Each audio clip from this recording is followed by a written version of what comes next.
Hello, friends. My name's Mr. Kyle, and I'm here in our Jerusalem Godly Playroom. And I'm going to be telling the story of the Great Family. In order to do that, I'm going to use the Desert Box, which is something we haven't seen for a while, so I'm excited to bring it out. The desert is a dangerous place. The wind is always blowing, and the sand moves, so it's easy to get lost. There's very little water there, so you get thirsty, and you can even die if you can't find water. Not much grows there, so there's not much to eat. In the daytime, the sun scorches your skin, but in the night, it's freezing cold. The wind blows the sand into your skin, so the people that live in the desert wear clothing of many layers to protect themselves from the sun and the sand. The desert is a dangerous place. You don't go into the desert unless you have to. After the flood, the creatures went out to the four corners of the earth to fill it up with life again. They often gathered along rivers. People came together in small towns and then villages and then cities. One of the most ancient and greatest of these cities was called Ur. In the city of Ur, the people believed in many gods. There was a god for every rock, every tree, and every flower. There was a god of the sky and of the ocean and of the ground. The world was alive with different gods. But there was one family in Ur who thought that all of God was in everything. They did not yet know this, but that is what they believed. Abram and Sarai were part of this family.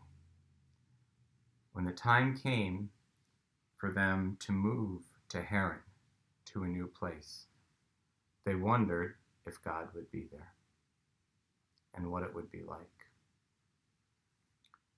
They walked with their sheep, with their donkeys, and all their helpers. Even the children and the old people walked.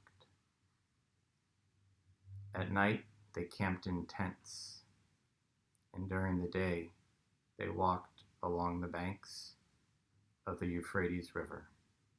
It showed them the way and gave them water to drink. It was a long, long journey. Finally, they saw people coming out from Haran and knew that they were close. And then they were there.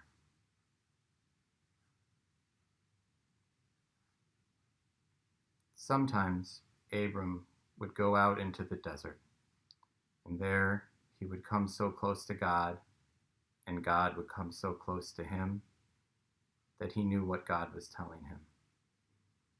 God told him that he needed to move again to a new place. God told him, "I will make you the father of a great family.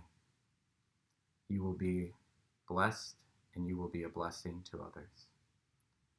So Abram and Sarai gathered their sheep and donkeys and helpers and set out again west toward Canaan. This time there was no river to show them the way. They came to a place near Shechem, and there Abram went up on a hill and prayed, and God was there. So he built an altar to remember the place.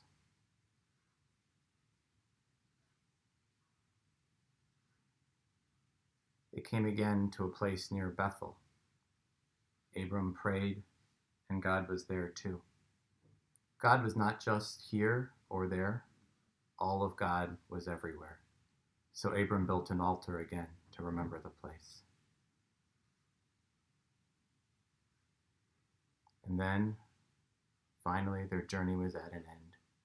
They came to Hebron, near the oaks of Mamre. One day in Hebron, God came so close to Abram, and Abram came so close to God, that Abram knew what God was telling him. God told Abram, "I will make you the father of a great family, whose members will be more numerous than the stars in the sky or the grains of sand in the desert." Abram laughed. He and Sarai were too old to have children. What God told him sounded impossible. Still, God told them to change their names, so they did. Abram was to be called Abraham, the father of many, and Sarai was to be called Sarah. One day, 3 strangers came out of the desert to Abraham and Sarah's tent. Abraham invited them inside, and Sarah mixed 3 measures of flour for them, which was a lot. They gave them meat and bread to eat, and water and milk to drink, as was the custom. The 3 strangers told Abraham that Sarah was going to have a baby boy. Sarah heard them and laughed. She was too old. The 3 strangers went back out into the desert. And do you know what happened? Sarah had a baby boy. They laughed again, and so they named him Laughter. In their language, the name for laughter is Isaac. Isaac grew to be a man, and by this time Sarah was very old and tired and full of years. She died and was buried in a cave beneath the oaks of Mamre. Abraham was very lonely. He missed Sarah deeply, but he had one more thing he knew he needed to do. So he sent his most trusted helper back to the land of his people to find a wife for Isaac. His helper came to a well, and there a woman named Rebekah gave him water to drink and helped him give water to his animals. She was as brave as she was kind. She invited Abraham's helper into her family's house for dinner. As they were there, Abraham's helper told Rebekah and her family all about the great family. And Rebekah decided that she would like to be a part of that family too. So she went with Abraham's helper back to Hebron.